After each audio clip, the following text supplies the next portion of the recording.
আমার তো মনে হয় বাংলাদেশের সবচেয়ে নির্যাতিত রাজনীতিবিদ উনি, মজলুম নেত্রী।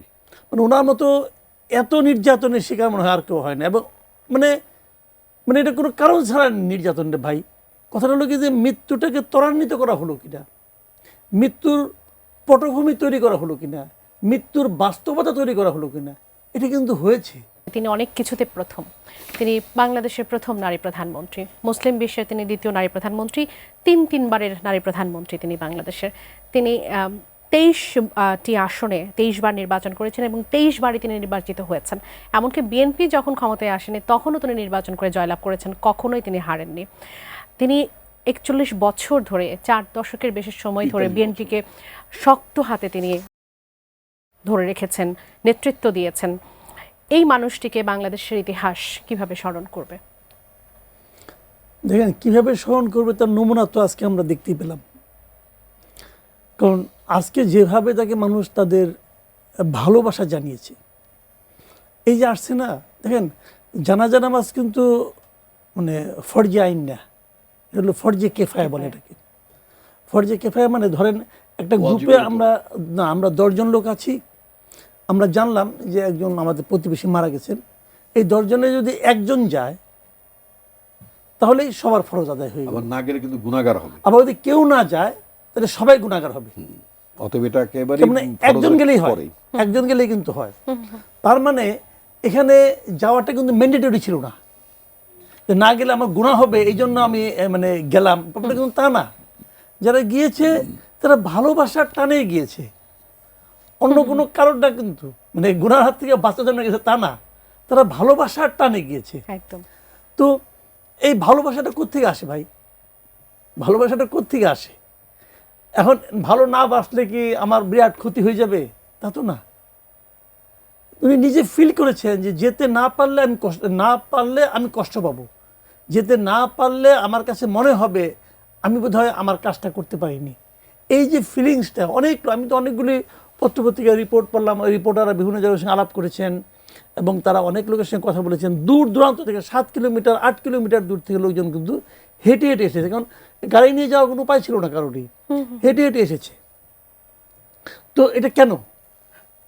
এটা কোনো রাজনৈতিক, কয়েকদিন আগে আমাদের এখানে এরকম আরেকটা বড় জানাজা হয়েছিল, সেটাও ভালো ছিল, আমি এর সঙ্গে তুলনা করছি না, কিন্তু ওটার সম্বন্ধে অনেকে আবার এটাও বলেছেন যে মানে দলীয়ভাবে অনেককে নাকি বলা হয়েছে তোমরা আইসো, এরকম কথা শুনেছি। নাও হতে পারে, কিন্তু এখানে কিন্তু সেরকম কোনো কথা বলা হয়নি। বিএনপি কিন্তু কোনো আনুষ্ঠানিকভাবে কোনো উদ্যোগ নেয়নি যে আমার নেতাকর্মীকে গাড়িতে করে আনতে হবে। হ্যাঁ, সবাই নিজেদের। তো এই যে ভালোবাসাটা, আমি মানে ওনাকে কোথায় যাবে আগামীতে উনি কী করেছেন না করেছেন, আপনিও বললেন, রিপন ভাইও বললেন, এগুলি নতুন করে বলার কিছু নাই। উনি অনেক কিছু করেছেন। আবার উনি কিন্তু আমার তো মনে হয় বাংলাদেশের সবচেয়ে নির্যাতিত রাজনীতিবিদ উনি, মজলুম নেত্রী। মানে ওনার মতো এত নির্যাতনের শিকার মনে হয় আর কেউ হয় না। এবং মানে মানে এটা কোনো কারণ ছাড়া নির্যাতন রে ভাই। একজন প্রধানমন্ত্রী, ওনার বিরুদ্ধে যে সমস্ত মামলা দিয়ে ওনাকে জেলে পাঠানো হয়েছে, এবং তারও চেয়ে বড় কথা যে নিম্ন আদালতের রায়কে ডাবল করে, দ্বিতীয় করে উচ্চ আদালতের রায় বাড়িয়ে দিয়ে ওনাকে জেলে পাঠানো, মানে একটা তখন ওনার বয়স তো অনেক, তাই না? বয়স্ক একজন নারী, কেউ অসুস্থ, এবং অনেকে দেখলাম আজকে বলতেছেন যে ওনাকে তো আজকে মেরে ফেলা হয়েছে। 80 বছর কিন্তু অনেক বয়স, 79 বছর বয়স ছিল ওনার। এই বয়সে অনেকেই এটা পরিণত বয়সে উনি মারা গেছেন। পৃথিবীতে কেউ তো আর অমর না, সবাইকে একদিন মরতে হবে, আপনাকেও মরতে হবে, আমাকেও মরতে হবে, আমরা মরবো সবাই, জন্ম যখন হয়েছে মৃত্যু হবেই। কিন্তু কথাটা হলো কি যে মৃত্যুটাকে ত্বরান্বিত করা হলো কিনা, মৃত্যুর পটভূমি তৈরি করা হলো কিনা, মৃত্যুর বাস্তবতা তৈরি করা হলো কিনা, এটা কিন্তু হয়েছে।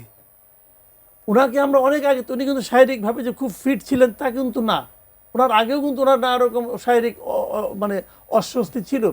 এরকম একজন লোককে আপনি চিকিৎসা ঠিকমতো করার নাই, ওনার ডাক্তাররা বলতেছে ওনাকে বিদেশি নিয়ে চিকিৎসা করানো দরকার, যেতে দেন নাই, বরং হাসি তামসা করছেন রে ভাই, হাসি তামসা করছেন। তো এগুলি মানবিক আচরণ হয়নি ওনার প্রতি। কিন্তু তারপরও উনি কিন্তু, আমার তো মনে হয় যে উনি মানে জেদ করে বেঁচেছিলেন যে আমি এটা শেষ দেখে যাব। এবং আমার এটুকু ভাবতে ভালো লাগে যে ওনার শেষ, যখন ওনার সংজ্ঞা, যতক্ষণ পর্যন্ত ওনার মানে বোধ বুদ্ধি ছিল, তখন উনি জানতে পেরেছেন এই যে দেশটা রাহুমুক্ত হয়েছে, তিনি জানতে পেরেছেন দেশের মানুষ গণতন্ত্রের দিকে যাচ্ছে। আর কটা দিন থাকলে ভালো হতো, হয়তো জানতে পারতেন যে না দেশটা কি দেশটা হলো, গণতান্ত্রিক রূপান্তর ইলেকশনটা যদি দেখে যেতে পারতেন তাহলে আমি হয়তো আরো খুশি হতাম। কিন্তু তারপর উনি এটুকু জানতে পেরেছেন যে দেশটা ওইদিকে যাচ্ছে।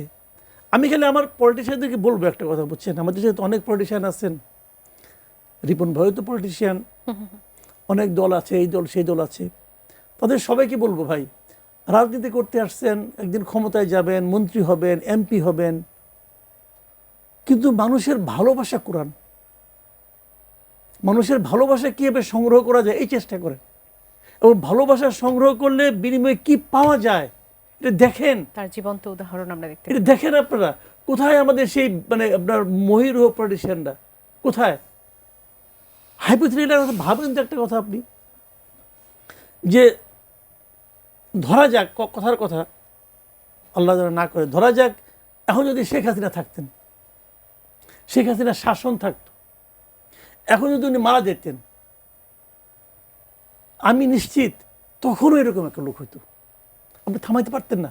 এটা কি জানেন, আমি বলি বাংলাদেশের মানুষ না বাই নেচার মজলুমের পক্ষে, একদম বাই নেচার, এবং ওনারা সত্য মিথ্যাটা বুঝে। আপনি হয়তো গাইড জুড়ে বলতেছেন, আমি হয়তো গাইড জুড়ে বলতেছি, মানুষ বোঝে যে আমি কি বলতেছি এবং সমাজে কি ঘটছে।